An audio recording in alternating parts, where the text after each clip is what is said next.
This is instructions not included. How to navigate networking and job searching for media students. Here's your host, Colin Bradbury. Hello, thank you for lending me your speakers or headphones. Could be headphones. On today's episode, we're talking to Shanice Coker of the Humber Advising and Career Services Office. We'll be talking about what kind of resources are available to both current students and graduates, common mistakes made on a resume, and how to make sure that resumes are good for both the hiring manager and the computer that they use to scan the resume. Yes, it's 2024. That technology exists. And then finally, we'll be talking about one of the things I hate the most, networking. How to do it, what to talk about, and where to find these events. So here's my chat with Shanice Coker. Can you just tell us a bit about what you do here at Humber? Yeah, definitely.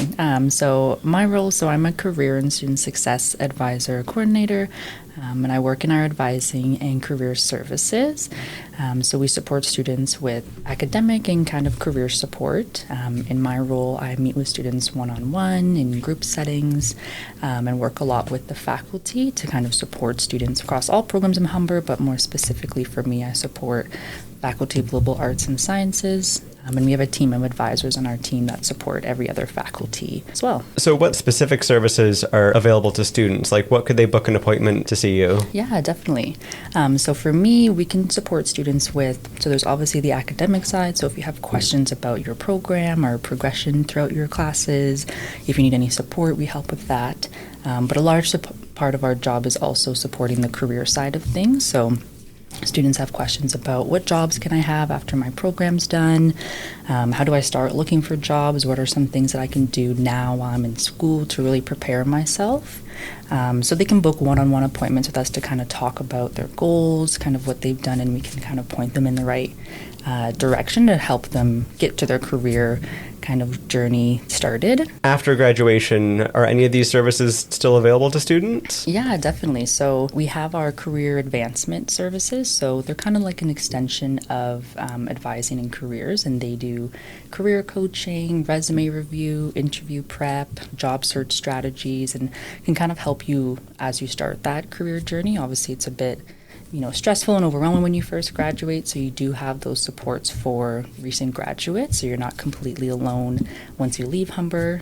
You can access those at any time, and it's completely free for recent grads and alumni as well. Just kind of getting into some of the specifics about what you do, thinking about our resume, what would be some kind of common mistakes you see in people's resumes when you're going over it with them and giving them advice? Yeah, definitely. So some common mistakes, it's so hard because with resumes, they're very subjective, of course. Like some industries have certain styles they want, certain formats, and, people have different personal preferences. So it's always important to definitely do your research on what your industry needs are. But some general mistakes that I commonly see, something as easy as having personal information on your resume. So a lot of times students include, their full addresses. I've seen SIN numbers before, photographs, other confidential information. So that's a big one I would say is you don't need to have that on your resume. It's really more focusing on, your skills, your experiences. You really don't need to have that personal information, and it shouldn't really be asked until you actually get a job offer. That's one mistake I would say. Another common mistake would be a lot of times students don't provide a lot of detail in their bullet points. So if you had a customer service job and you just say, I worked at a front desk or something, it doesn't really give that detail. So sometimes students won't add the full depth of what they've done in their jobs, and that can kind of be a hindrance when you're applying for a position. Yeah, I definitely recommend making sure, you're having at least 3 to 5 bullet points for your experiences and really getting specific and looking at that job description to see how your experience really lines up. And then one more small little mistake, I would say, spelling and grammar. It's a very easy kind of thing to kind of look over and not really focus on, but a lot of times you might have students who have typos or even certain little formatting issues that are really easy fixes, and you just kind of miss them. So it's really important to really keep an eye on those things because, as we know now, everything's applying online for a lot of applications. So they go through those application tracking systems, and they can find all those typos, all those, grammar errors. So it's important to make sure you're proofreading or even getting a friend to look over or using our resources here at Humber to get that second look for any of those little mistakes. Yeah, that's exactly what I was going to ask about next. I know that hiring managers and recruiters are using AI and resume scanning technology to quickly go through their candidates, especially in this really competitive job market. I've heard that places get hundreds and hundreds of applications. What could we do to make our resumes more computer friendly and to try and get through this first screening step to actually get seen by a real human? Yeah, definitely. Yeah, it's so true. And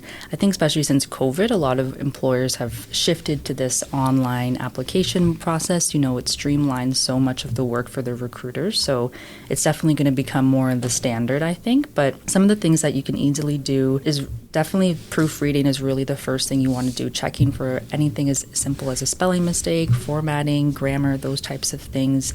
Because those can be easy things to catch on those tracking systems. And it can be the difference between you getting a job and another applicant. So really important to making sure that you are proofreading. Another piece to really, stand out in these applicating tracking systems would be making sure that you're looking at the job description, and pulling out those keywords and matching it to the experience that you have. Because that's really what those, tracking systems are looking for. How closely are these two experiences connected to the job that I'm applying to or the job that this person is applying to? And really just taking that time to really create your resume fully and taking the time, because once you have that kind of starting point, you can kind of adapt it as you go. So doing that research. We also have a really great tool at Humber called Devant. So it's an online career development portal that you have access to as a student, and you can essentially upload your resume to that, and it'll give you instant feedback for your resume.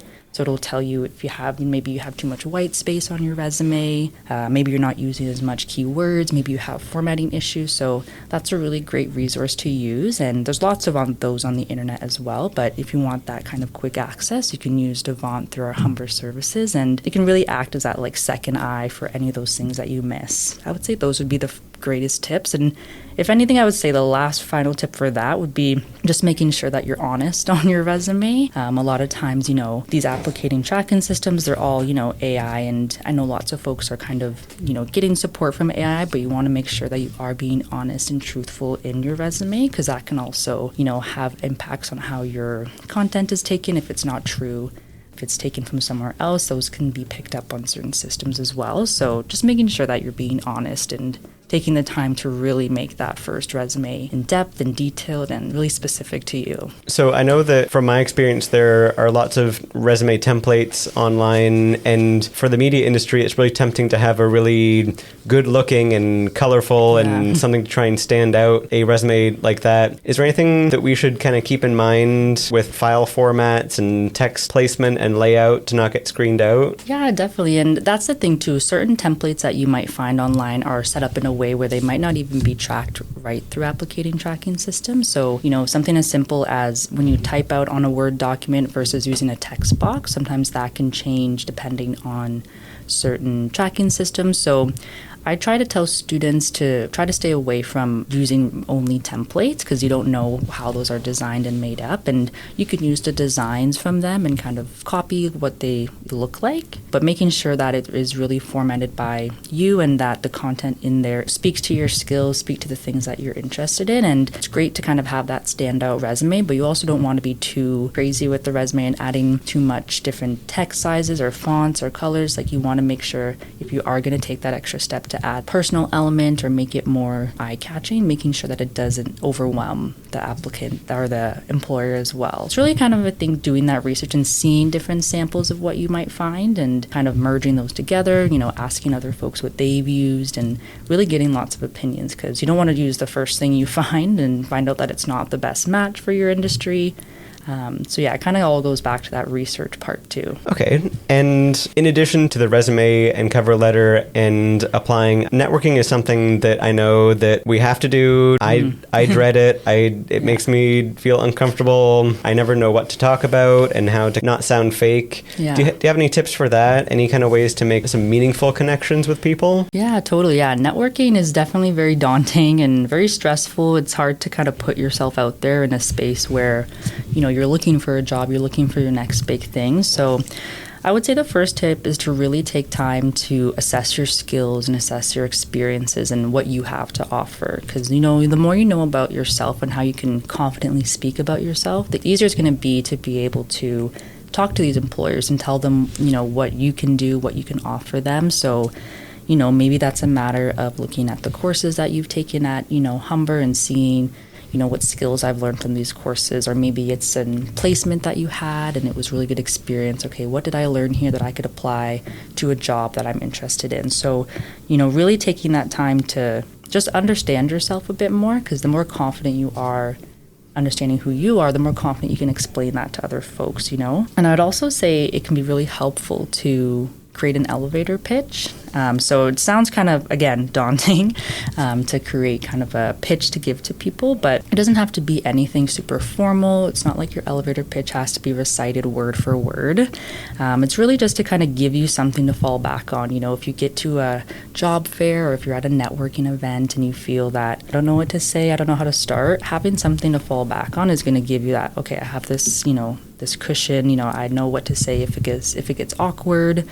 And practicing that elevator pitch. So before you go to the job fair, maybe getting a few peers or some friends, family, and really taking the time to practice on other people and have that conversation opportunity, because a lot of networking is really active listening and making sure that you're engaged with the person. And it's a balance of wanting to, talk about yourself and how you can benefit their company or work with them. But it's also, making that connection, because when you are networking, there's really not an expectation. You don't want to go in there thinking that I'm definitely going to get a job. But you got to be really open-minded when it comes to networking and understand that it might not lead to that one opportunity, but it could lead to a connection with someone who maybe down the line has a job or an experience that they think, oh yeah, I remember Colin from that fair a little while back. I think maybe I can send him a message because I have an opportunity now. So that's the kind of the whole part of networking, is building that network. Yeah, it's like playing the long game. So trying to sow the seed so that later down the road there's a possible kind of thread you could pull on. Yeah, exactly. It takes a lot of time and resilience. It's hard when you first graduate and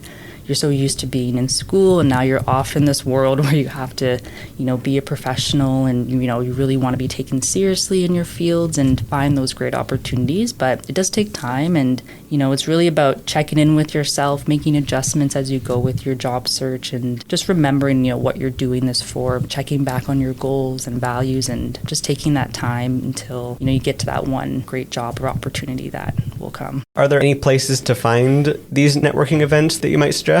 Yeah, definitely. I mean, at Humber, we have lots of different events and different things that go on throughout the semester. So right now, there's networking events going on. There's resume drop-ins, headshots.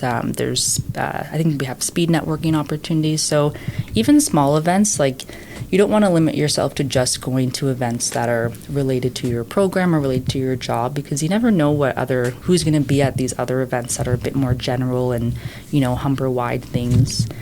We do also have on our website, we often get messages from external folks who are having job fairs, so we'll post those for students to go to as well. So definitely recommend checking out all the calendars of the event pages of different departments around Humber. Obviously our department, Advising Career Services, but even within your faculties or different support services, Ignite, there's lots of great events going on around campus. And yeah, you never know what could come from a small event. It could be just an experience that you have, or maybe you meet someone that has a good opportunity for you. So yeah, really just taking those chances and seeing what's out there is really the best way to, get to your goals a lot quicker. All right. Well, thank you very much for your time and all these tips. It's definitely reassuring to know that there's people like you out there that are ready to kind of support us, give us a little nudge in the right direction if we need. Yeah, definitely. Yeah, and we have 2 office locations, so if folks ever want to come by our offices, we have at the Lakeshore campus, we're located in the first floor of the Welcome Center, and then at North Campus, we're in the first floor of the LRC. We've got lots of different supports. Like, I'm just one staff that works there,